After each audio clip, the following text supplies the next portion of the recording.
Hello साथियों, मैं पंकज वैष्णव आप सभी का स्वागत करता हूं आज के सेशन में।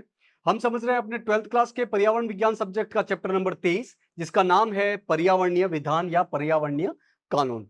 इस चैप्टर का एक भाग हम ऑलरेडी समझ चुके हैं। आज की क्लास में इसका दूसरा भाग हम समझने वाले हैं। पहले भाग में हमने क्या समझा था कि राष्ट्रीय स्तर पर यानी कि भारत के स्तर पर पर्यावरण के संरक्षण के लिए कौन कौन से कानून बने हैं। इसको हमने तीन भागों में बांट कर देखा था कि वायु संबंधी प्रमुख कौन कौन से कानून है, जल संबंधी प्रमुख कानून कौन कौन से हैं और ओवरऑल पर्यावरण से संबंधित कौन कौन से कानून है। आज के इस दूसरे भाग में हम यह समझने वाले हैं कि जैव विविधता से संबंधित कौन कौन से कानून है और वनों के संरक्षण के लिए प्रमुख कानून कौन कौन से हैं भारत में। एक एक करके इन दोनों के बारे में हम बात करने वाले हैं। तो सबसे पहला है जैव विविधता से संबंधित कानून। इसमें दो कानून है। पहले कानून में दो इंपॉर्टेंट कानून आते हैं, वो है वन्य जीवन का बचाव कानून 1972 और इसमें एक इंपॉर्टेंट संशोधन किया गया 1982 में। वनों का संरक्षण कानून 1980 और दूसरा कानून है जैव विविधता कानून 2000। तो इन कानूनों के बारे में एक एक करके हम बात कर लेते हैं। सबसे पहला है वन्य जीवन बचाव या संरक्षण कानून 1972 और इसमें एक संशोधन जो किया गया 1982। हालांकि इस वन्य जीवन संरक्षण कानून 1972 में बहुत सारे संशोधन किए गए, लेकिन 1982 में जो संशोधन किया वो बड़ा इंपॉर्टेंट है। इस कानून में राज्य वन्य जीवन सलाहकार बोर्ड की स्थापना, जंगली पशुओं और पक्षियों के शिकार पर नियंत्रण, वन्य जीवन से भरपूर अभ्यारण्यों एवं नेशनल पार्कों की स्थापना की बात की गई है, जंगली पशुओं के व्यापार पर नियंत्रण की बात की गई है और कानून के उल्लंघन पर कानूनी सजा का प्रावधान इसमें किया गया है। तो इसमें वन्य जीवन सलाहकार बोर्ड यानी कि वन्य जीवों को बचाने के लिए अलग अलग स्तर पर अलग अलग बोर्ड बनाए गए हैं, अलग अलग सलाहकार बोर्ड बनाए गए हैं जो कि सरकार को सलाह देते हैं। तो ऐसे बोर्ड की स्थापना, जंगली पशु और पक्षियों के शिकार पर नियंत्रण करने के प्रावधान है कि जो वन्य पशु और पक्षी है उनके शिकार पर प्रतिबंध लगाया जा सके। अवैध शिकार की वजह से इनकी संख्या लगातार धीरे धीरे कम होती जा रही है और ये संकटापन्न स्थिति में पहुंच चुके हैं, एंडेंजर्ड या क्रिटिकली एंडेंजर्ड स्थिति में ये पहुंच चुके हैं। तो इनके शिकार पर प्रतिबंध लगाने के लिए इस कानून में प्रावधान है। वन्य जीवन से जो भरपूर अभ्यारण्य है और नेशनल पार्क है उनकी स्थापना करना। आपने अलग अलग नेशनल पार्क यानी कि राष्ट्रीय उद्यान और वन्य जीव अभ्यारण्यों के नाम सुने होंगे, जैसे कि राजस्थान में सरिस्का है, रणथंबोर है। ये कुछ इंपॉर्टेंट ऐसे संरक्षित क्षेत्र है जो कि वन्य जीवों के बचाव के लिए बनाए गए हैं, उनके संरक्षण के लिए बनाए गए हैं। तो ऐसे नेशनल पार्क और अभ्यारण्यों की स्थापना करना इस कानून का अंतर्गत एक मजबूत प्रावधान है। जंगली पशुओं के व्यापार पर नियंत्रण। जो शिकारी होते हैं या जो वनों के माफिया होते हैं वो पैसे के लिए, लालच के लिए वन्य जीवों का शिकार करते हैं, उनकी खाल, उनकी हड्डियां, उनके अलग अलग पार्ट्स विश्व मार्केट में बेचते हैं। तो ऐसे व्यापार पर नियंत्रण करने के लिए, इस व्यापार को प्रतिबंध करने के लिए भी इस कानून में इंपॉर्टेंट प्रावधान दिए गए हैं। और यह भी प्रावधान है कि यदि इस कानून का आप उल्लंघन करोगे तो आपको कड़ी से कड़ी कानूनी सजा दी जाएगी। कानून के शेड्यूल वन, ये शेड्यूल वन क्या है? इस वन्य जीवन संरक्षण कानून 1972 में कुल 6 शेड्यूल बनाए गए हैं। शेड्यूल मतलब अलग अलग लिस्ट बनाई गई है और प्रत्येक लिस्ट में अलग अलग जानवरों, वनस्पतियों के नाम लिखे गए हैं। तो जो पहले शेड्यूल में जिन वन्य जीवों का नाम लिखा गया है, मतलब उनका शिकार नहीं किया जा सकता है, उनको बिल्कुल भी नुकसान पहुंचाना कानूनी रूप से एक बड़ी सजा लेके आ सकता है। तो इसका जो शेड्यूल वन है वो इंपॉर्टेंट है। कानून के शेड्यूल वन में दी गई संकटापन्न जीवों की श्रेणी को हानि पहुंचाना संपूर्ण भारत में प्रतिबंधित। तो इस कानून के शेड्यूल वन में जिन वन्य जीवों का नाम लिखा हुआ है, जिन वन्य प्राणियों का नाम लिखा गया है, उनका शिकार करना, उनको खरोच भी लगाना संपूर्ण भारत में प्रतिबंधित है। लेकिन कुछ प्रजातियों को वर्मिन की श्रेणी में वर्गीकृत किया गया है। लेकिन कुछ वन्य जीवों को, कुछ वन्य प्राणियों को वर्मिन श्रेणी में डाला गया है, मतलब आप इनका शिकार कर सकते हो। तो इनका बिना किसी रोक टोक के शिकार किया जा सकता है। हालांकि इस लिस्ट में 4-5 जानवर ही है जो कि आपको आम जीवन में देखने को मिल जाएंगे, लेकिन बहुत सारे जानवर का शिकार करना पूर्ण तरीके से प्रतिबंधित है। वन्य जीवन के संरक्षण एवं उनके अधिकारी इस कानून का जिम्मा उठाते हैं। तो वन्य जीवन के जो संरक्षक होते हैं और उनके जो अधिकारी होते हैं वो इस कानून को लागू करते हैं। इनको इंडियन फॉरेस्ट ऑफिसर या अलग अलग स्टेट के स्टेट फॉरेस्ट ऑफिसर बोला जाता है। तो ये अधिकारी इस कानून को लागू करने का, धरातल पे लागू करने का काम करते हैं। 1982 1982 में इसमें एक संशोधन होता है, मतलब इसमें एक बदलाव होता है। तो 1982 में हुए इस कानून में एक संशोधन में पशुधन के वैज्ञानिक संचालन के उद्देश्य से जंगली पशुओं को पकड़ना, उनके परिवहन की अनुमति दे दी गई। भाई 1972 में क्या बोला गया कि शेड्यूल 1 और अलग अलग शेड्यूल में जिन जानवरों का नाम लिखा जा रहा है उनको आप छू भी नहीं सकते, उनको खरोच भी नहीं लगा सकते। तो इसकी वजह से क्या होता था कि जिन जानवरों को चोट लग गई है या जिन जानवरों की संख्या कम हो रही है, उनके ऊपर रिसर्च करके उनको और ज्यादा संरक्षित क्षेत्र में लेके जाना है, तो फिर उनको पकड़ना पड़ेगा, जो कि वन के अधिकारी पकड़ेंगे। लेकिन 1972 का कानून क्या कहता था कि आप इन्हें छू भी नहीं सकते हैं। तो इस चीज को हटाने के लिए 1982 में इसी कानून में एक संशोधन किया गया कि नहीं, इन पशुधन के, इन वन्य जीवों के वैज्ञानिक संचालन के लिए आप इनको पकड़ सकते हो और एक जगह से दूसरी जगह पर लेके जा सकते हो। भारत सरकार ने निम्न कुछ संकटापन्न श्रेणियों के संरक्षण के लिए कुछ योजनाओं का आरंभ किया गया है। भारत सरकार ने अलग अलग जीव, वन्य जीव जो कि संकटापन्न श्रेणी में आते हैं, जो कि धीरे धीरे लुप्त हो रहे थे, खत्म हो रहे थे, उनकी संख्या कम हो रही थी, उनके लिए अलग अलग परियोजनाएं बनाई है। जैसे कि हंगुल के लिए 1970 में योजना बनाई गई, शेरों को बचाने के लिए 1972 में योजना लाई गई, बाघों को बचाने के लिए बाघ परियोजना 1973 में लाई गई और इसके अंतर्गत भारत में अलग अलग टाइगर रिजर्व, बाघ संरक्षित क्षेत्र बनाए जाते हैं। मगरमच्छ के बचाव के लिए 1974 में अलग अलग परियोजना लाई गई, भूरे हिरन के लिए 1981 में परियोजना लाई, हाथी के लिए 1991 में हाथी परियोजना लाई गई। यानी कि संकटापन्न श्रेणियों के वन्य जीवों को बचाने के लिए सरकार स्पेसिफिक परियोजना लाती है। इन परियोजना के अंतर्गत इन जानवरों को बचाने के लिए सारी कोशिशें की जाती है। दूसरा कानून है वन संरक्षण कानून 1980 में। 1980 में वनों को बचाने के लिए कानून आता है, वन संरक्षण कानून। पहले जो वन कानून आया था वो 1927 यानी कि आजादी से करीब करीब 20 साल पहले आ गया था, ब्रिटिश काल में। लेकिन 1927 में जो ब्रिटिश काल में भारत जब ब्रिटेन के अधीन था, ब्रिटिश सरकार ने जो कानून पारित किया था, वो कानून मुख्य रूप से ब्रिटिश सरकार को लाभ पहुंचाने के लिए था। इस कानून को पारित करने के लिए मुख्य रूप से 3 कारण थे कि वनों से संबंधित कानून को सुदृढ़ करना, वन्य पदार्थों का परिवहन करना और लकड़ी और अन्य वन्य पदार्थों पर टैक्स लगाना। तो ये जो 1927 में वनों को बचाने के लिए कानून लाया गया था, उसके मुख्य रूप से ये 3 उद्देश्य थे, 3 कारण थे। तो 1980 में ये जो वन संरक्षण कानून नया बनाया गया, तो मुख्य रूप से ये किस लिए बनाया गया, ताकि 1927 में जो कानून आया था उसमें बदलाव किया जा सके, उनमें संशोधन किया जा सके।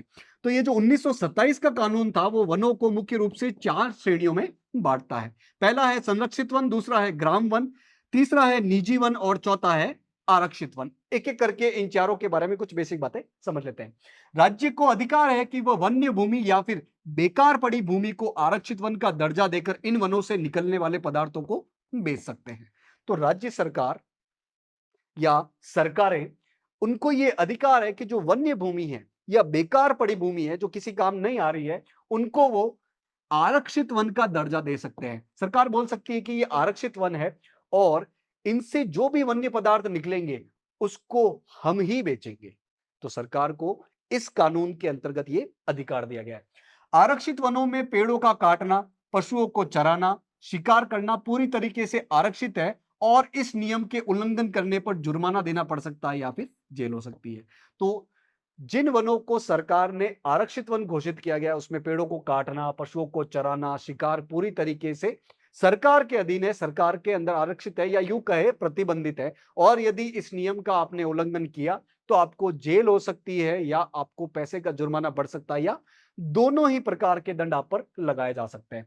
जिन आरक्षित वनों को ग्रामीण समुदाय को दिया जाता है उन्हें ग्राम वन के नाम से जाना जाता है। तो जिन आरक्षित वनों को सरकार ग्रामीण लोगों को दे देती है कि आप इनका संरक्षण करो और इनके उत्पाद भी आप ही ले लो, उन वनों को बोला जाता है ग्राम वन।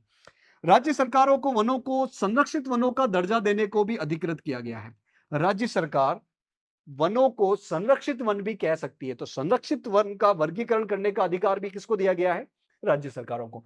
और उन्हें यह भी अधिकार है कि इन वनों से पेड़ों के काटने, यहाँ पर खनन का काम करने और वन पदार्थों के हटाने पर रोक लगा सके। तो राज्य सरकारों को अधिकार है कि वो वनों को संरक्षित वन घोषित करे और इसके अंतर्गत पेड़ों को काटना है, वहां से कोई खनिज पदार्थों का खनन करना है, वन पदार्थों को हटाना है, इन पे रोक लगा सकती है। मतलब इन संरक्षित वनों पे इस प्रकार की किसी भी प्रकार की गतिविधि पर यह रोक लगा सकती है। कौन? राज्य सरकार।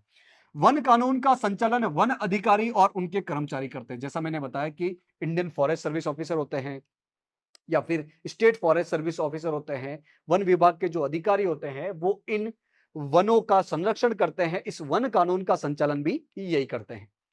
भारत के वन्य जीवन में आने वाली कमी और उसमें उत्पन्न पर्यावरणीय हानि से घबराकर केंद्र सरकार ने 1986 में वन संरक्षण कानून पारित किया था।